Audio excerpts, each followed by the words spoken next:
Hi, this is Miss D again. We're talking about SMAW, and we're going to start talking about duty cycle. Woohoo! Duty cycle is important. Duty cycle tells us the percentage of time a welding machine can be used continuously in a 10-minute period without damaging the internal parts of the welding machine. A 60% duty cycle means that out of 10 minutes, the machine can be ran at 6 minutes at the rated current. So, 4 out of those 10 minutes, the machine must have time to cool off. Okay, let's go. All right, so welding machines produce heat because of the electrical current that's made. The exception is automatic welders because they rarely run for long periods of time. So the period of time it takes a welder to change parts or position or electrodes is usually enough time for the machine to cool off sufficiently.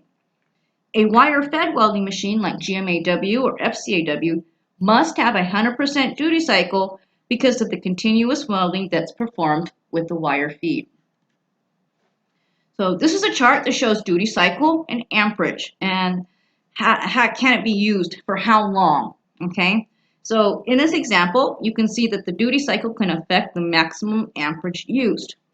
A machine that is rated at 25% will only be able to run 2.5 minutes, but at what amperage?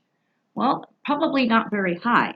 Some less expensive welding machines have a very low duty cycle and low maximum amperage, sometimes so low that it would be difficult to weld properly.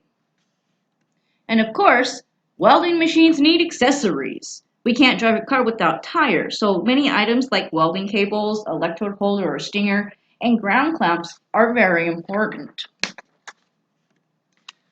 Welding cables. The term welding cable and welding lead means the same thing, okay? Electricity flows through the cable.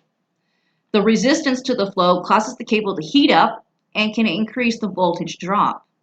Using properly sized cables for the amperages being used is super important. Okay, a splice should not be within 10 feet of the electrode because you can get shot.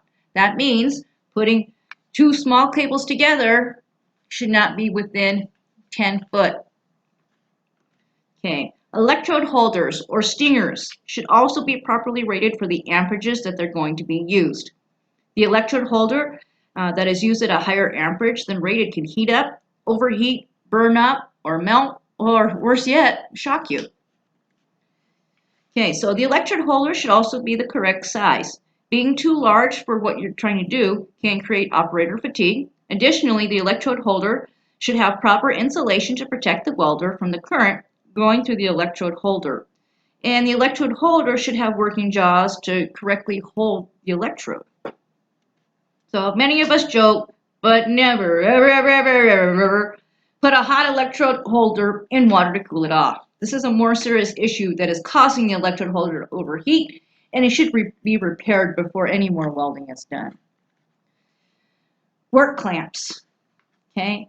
Work lead or ground clamp all refer to the ground that is required in order to complete the circuit and start the arc. The ground clamp should be properly sized for the amperage that's going to be used. The clamp must also be able to hold the material tightly. If the clamp is not tight, it can shatter and cause arcing. Just the same as an electrode holder can build up heat if it's not correctly sized for the amperage. So sometimes when power losses are happening, it can be because of your ground. So occasionally touch the ground clamp and see if it's getting hot. If it's getting hot, it means it's too small. So cables should never be tied to scaffolding or ladders. If the cable is caught on anything, it can collapse the scaffolding or ladder and cause serious injury. Or if the material for the scaffolding or ladder is metal, it can also create a shock hazard.